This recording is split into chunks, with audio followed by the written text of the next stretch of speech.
जब सूर्यदेव ने विश्वकर्मा देव की पुत्री देवी संज्ञा के साथ विवाह रचाया, पर विवाह के बाद सूर्यदेव जब भी देवी संज्ञा के समीप आते तो देवी संज्ञा सूर्यदेव के तेज को सहन नहीं कर पाती।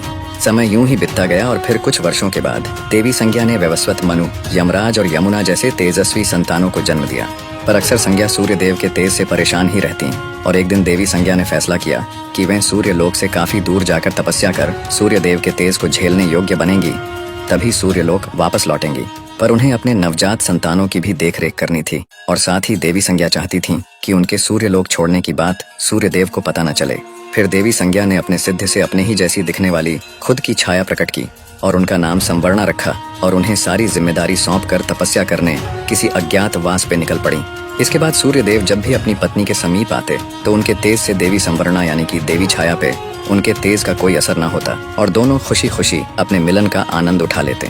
सूर्यदेव देवी छाया को ही अपनी पत्नी संज्ञा समझते रहे और समय यूं ही बीतता चला गया। फिर धीरे धीरे वैवस्वत मनु, यमराज और यमुना भी बड़े हो गए, जिन्हें कि सूर्यदेव ने उनके काबिलियत के अनुसार उनको अपना अपना कार्यभार सौंप दिया और खुद भी अपने कार्य में व्यस्त रहने लगे, जिससे कि देवी छाया अकेली पड़ गई। जिसके बाद देवी छाया ने महादेव की तपस्या करने का निश्चय किया और फिर महादेव की तपस्या में पूरी तरह से लिप्त हो गई। फिर यूं ही तेज धूप में तपकर भूखे रहकर तपस्या करते करते कई माह बीत गए और साथ ही देवी छाया ने तपस्या करते समय ही गर्भ धारण कर लिया था। और इसी बीच जब महादेव देवी छाया के सम्मुख प्रकट हुए और उनसे अपना वरदान मांगने को कहा, तब देवी छाया ने महादेव से अपने लिए एक असल जीवन का वरदान मांग लिया, क्योंकि वह सिर्फ देवी संज्ञा की एक छाया मात्र थी। दरअसल देवी संज्ञा के एक अरसे से सूर्यलोक वापस न लौटने के कारण अब देवी छाया के अंदर एक असल जीवन पाने की इच्छा जागृत हो चुकी थी। फिर महादेव तथास्तु कहकर अंतर्धान हो गए। फिर कुछ महीनों बाद देवी छाया ने एक दिव्य शिशु को जन्म दिया, पर वह दिव्य शिशु कुपोषित और काले रंग का हुआ, जिसे देख देवी छाया चिंता में डूब गईं। पर कुछ समय बाद उन्होंने खुद के मन को समझा लिया। दरअसल देवी छाया के भूखे प्यासे और कड़ी धूप में तपस्या करने के कारण ही उनके शिशु का रंग काला हुआ। साथ ही इसके पीछे उनके छाया होने का भी प्रभाव उनके शिशु पे ही पड़ा और यह दिव्य काले रंग का शिशु कोई और नहीं बल्कि स्वयं शनिदेव ही थे। फिर देवी छाया शनिदेव का लालन पालन यूं ही करती रहीं और एक दिन सूर्यदेव सूर्यलोक में स्थित अपने महल अपनी पत्नी से मिलने के लिए आए, जहां उनकी पत्नी ने उन्हें पुत्र शनि से मिलवाया और पुत्र शनि को सीधे सूर्यदेव के गोद में रख दिया। पर जैसे ही सूर्यदेव की नजर पुत्र शनि पे गई, वे पूरी तरह से हैरान हो गईं और क्रोधित भी।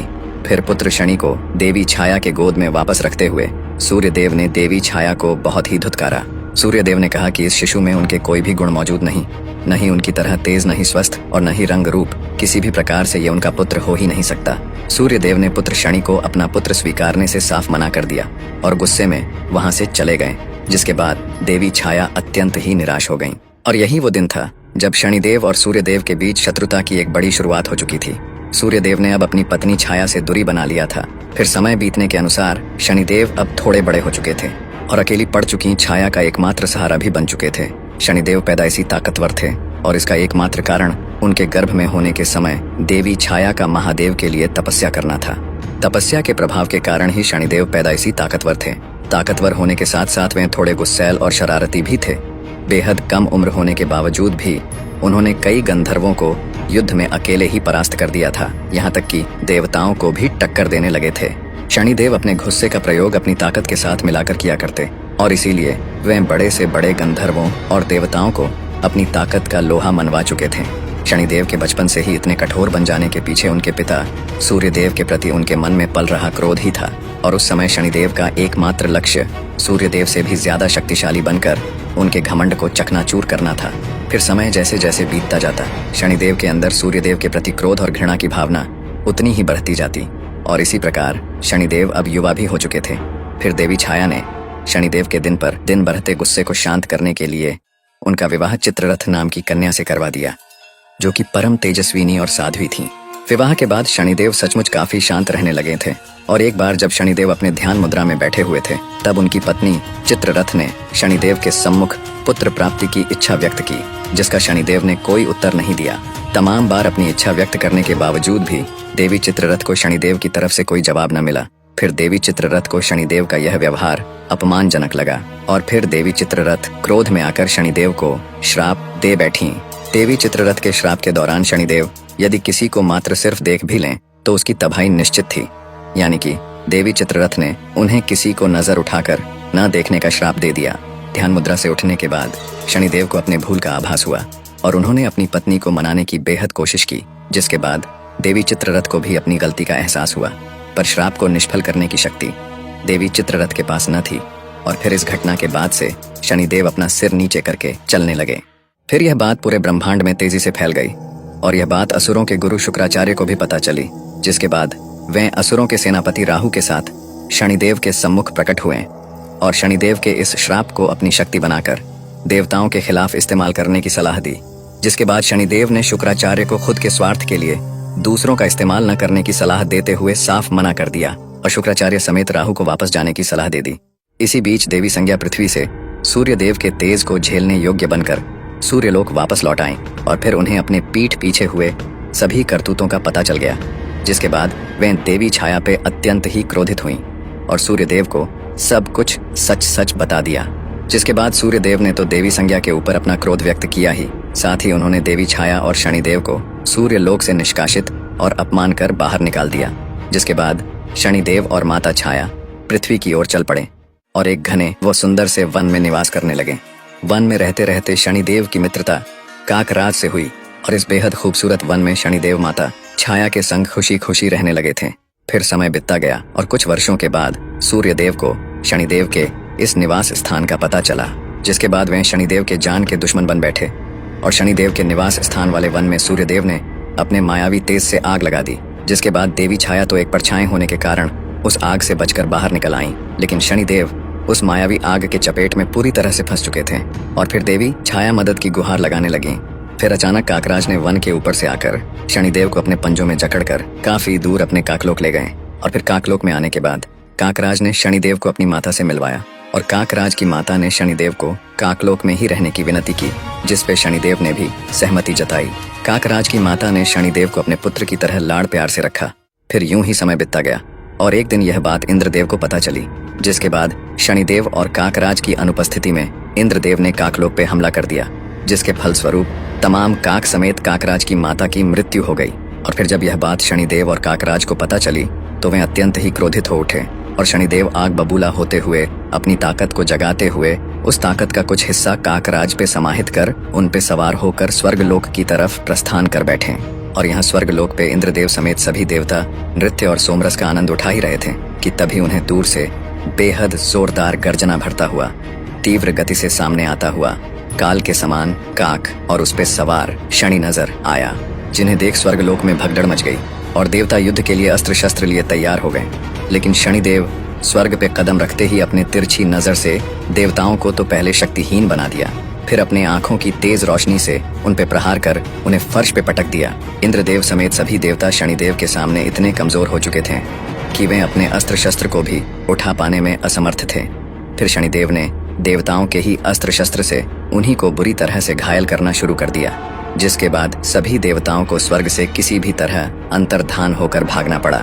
इंद्रदेव समेत सभी देवताओं ने शनिदेव के भय से कहीं दूर जाकर सूर्यदेव को याद किया और सभी सूर्यदेव से शनिदेव को जलाकर भस्म कर देने की विनती करने लगे।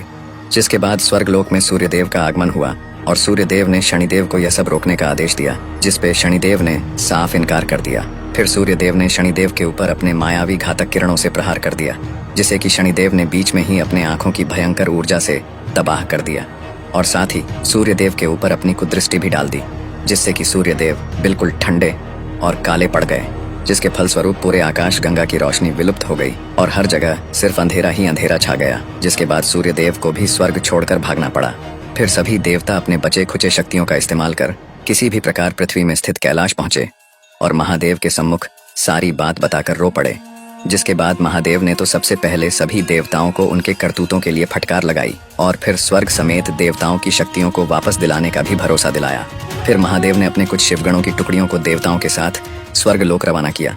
जिसके बाद स्वर्गलोक पहुंचते ही देवताओं ने शनिदेव को युद्ध के लिए ललकारा, जिसके बाद शनिदेव युद्ध के लिए देवताओं और शिवगणों के आगे उपस्थित हुए और फिर शिवगण समेत सभी देवता एक साथ मिलकर शनिदेव के ऊपर टूट पड़े। जिसके बाद शनिदेव शिवगणों और देवताओं के प्रहार से बचते हुए काकराज के ऊपर जा बैठे और अपने कुदृष्टि का प्रयोग करके उन्होंने सबसे पहले तो शिवगणों को शक्तिहीन और सुस्त बना दिया, जिससे कि वे जमीन पे गिर पड़े। फिर शनिदेव ने अपने कुदृष्टि से इंद्रदेव और सूर्यदेव को वहीं मूर्छित कर दिया और यह देख बाकी देवता स्वर्ग लोक से अंतर्धान हो गए। फिर शनिदेव ने इंद्रदेव से देवराज का राज मुकुट छीनकर अपने पास रख लिया और फिर इंद्रदेव समेत सूर्यदेव को स्वर्ग में ही अपना बंदी बनाकर बंदी गृह में डाल दिया।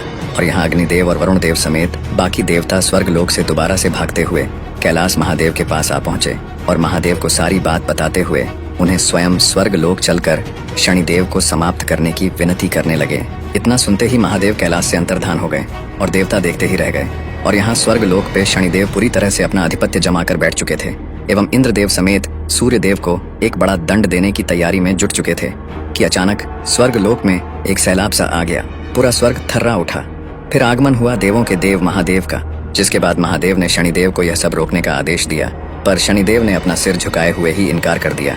फिर महादेव ने शनिदेव को युद्ध करने को कहा, जिसके बाद शनिदेव अपने सम्मुख इतनी बड़ी शक्ति देख घबरा गए और जल्दबाजी कर बैठे। शनिदेव ने सीधा अपनी कुदृष्टि महादेव पर ही डाल दी, जिसके जवाब में महादेव ने अपने तीसरे नेत्र को शनिदेव की तरफ थोड़ी सी खोल दी, जिसके फलस्वरूप महादेव के तीसरे नेत्र से निकले थोड़े से ही ऊर्जा से शनिदेव का शरीर बीच से फट गया और वे बुरी तरह से घायल हो गए। फिर वे काफी ज्यादा तेज झटके से पृथ्वी की तरफ गिरते चले गए। शनिदेव के मूर्छित होते ही देवताओं की शक्ति वापस आ गई और यहाँ महादेव के त्रिनेत्र से निकले से ही ऊर्जा में इतनी ताकत थी कि शनिदेव स्वर्ग से नीचे की तरफ गिरते हुए पृथ्वी काफी तीव्र गति से पहुंच गए और तमाम पेड़ पौधों को ध्वस्त करते हुए एक पीपल के पेड़ में जा अटके।